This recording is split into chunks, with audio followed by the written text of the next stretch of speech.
Welcome, everyone. This is a day for celebration. This is a day for renewal. This is a day to look at ourselves through the perspective of the past as we talk about the future. And the reason I say that is because it is almost 30 years ago that another audience, smaller than this one, gathered in the corridor of a building down the road and listened to the Minister of Justice in the first constitutional dispensation launch the Arbitration Foundation of Southern Africa. Launch it as an unrealized prospect, as he put it, of affording to business and to the community at large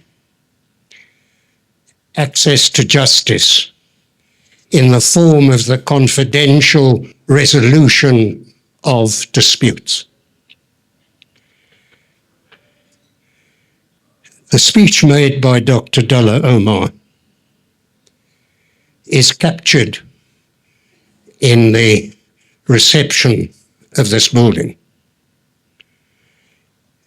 In it, he spoke of that pressing need to provide the myriad forms of community dispute resolution. What he said then has charted the future for us. It remains the basic, fundamental vision of AFSA. And I've been so upset over the years that I was not able to say to him, "You gave us the vision, and look at how we are fulfilling your vision. Look at the progress we are making as the ship that you launched has sailed into the seas of dispute resolution." I would have said to him,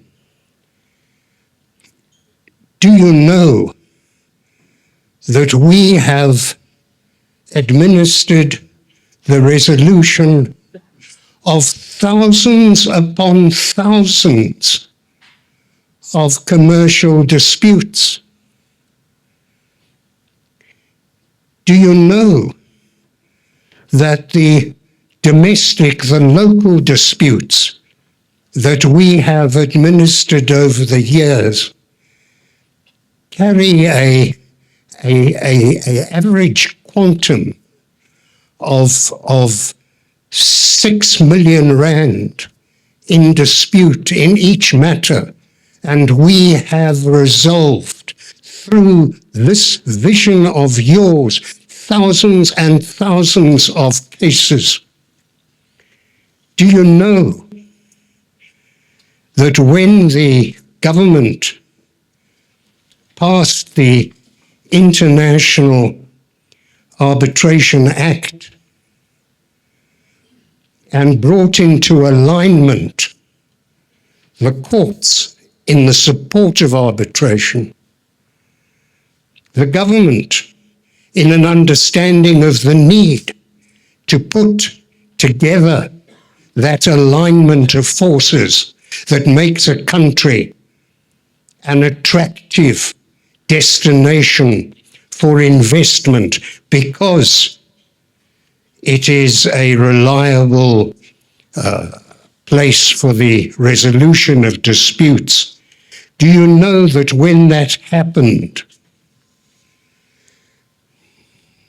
we have administered more than 170 international disputes ranging through 58 jurisdictions throughout the world? Do you know that the quantum of those cases runs into the billions of dollars? Do you know that we have a reputation of resolving international disputes quickly, at least cost, and efficiently?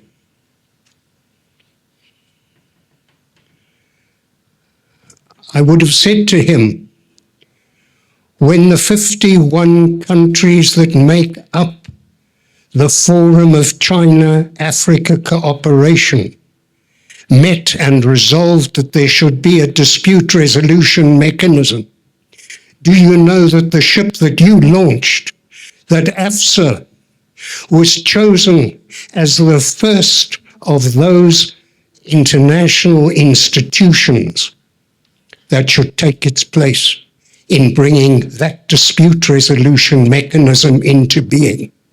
Do you know we are partners with Shanghai, with Beijing, with Shenzhen, with Guangzhou?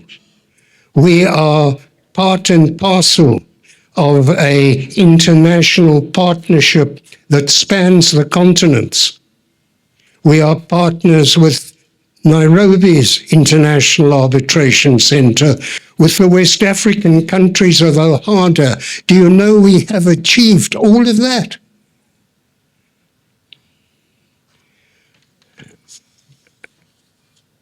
I would have said to him, do you know that our founding membership represents the leading firms in South Africa, in the attorney's profession, in the accounting profession, of the bars? But our founding membership includes also firms and companies in the United Kingdom and in France, that we have partnerships throughout the world.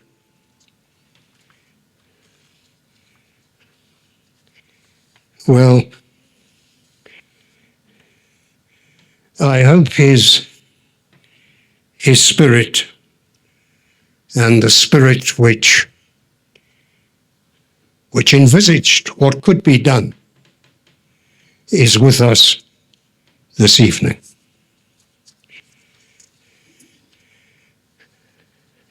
It's a time for celebration. It's a time for renewal. And we are graced this evening with the presence of some of the very distinguished members of our community, whom we thank for taking the time to be with us.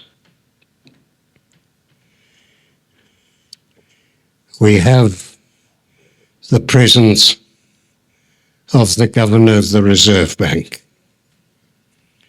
Lesetche Kaganyana, who comes to us in this year, having presented a major address to Davos, having adjusted the interest rates of the country, having, in the course of that, assumed the chancellorship of Stellenbosch University, whose activities this year makes the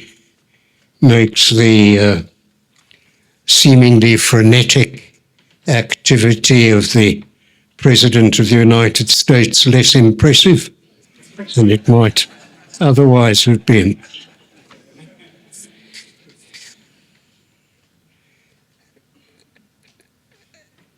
He is, as you know, a man who has spent multiple terms in the Reserve Bank for the good of this country.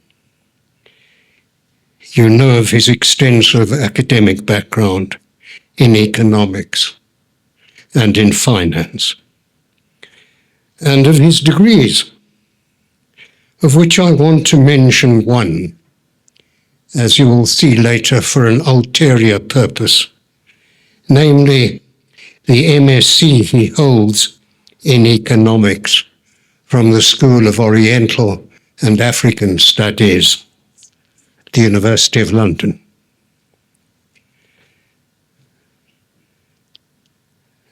I think I voice all our hopes that he continues to serve the bank and the country in the years to come for as long as he can.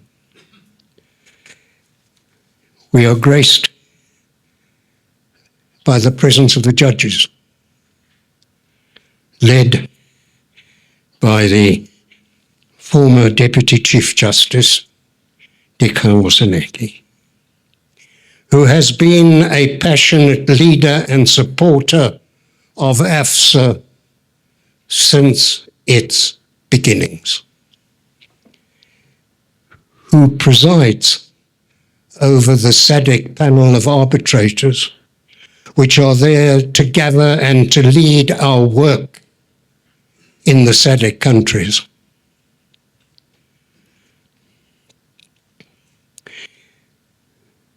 He has his own very real and very deep ambitions for what the work of AFSA could mean in the SADC countries.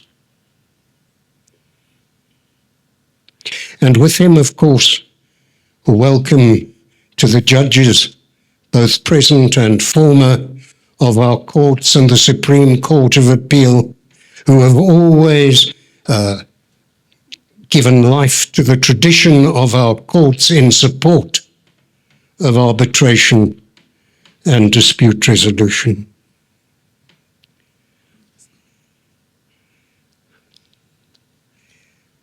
I'm not sure that I should be introducing the man who we have all come here to welcome.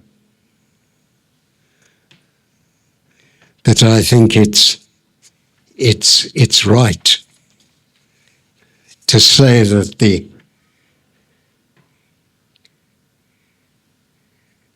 choice of Andile Nikani as the CEO of AFSA is our best bet of leading us into the future in a way that will build upon the past. And since we're sitting in his building and paying him the rent, can I welcome Kennedy Bongani, the CEO of the African Bank. But above all, can I welcome you all? I had started by saying that 30 years ago, there was a meeting inspired by Dullah Umar.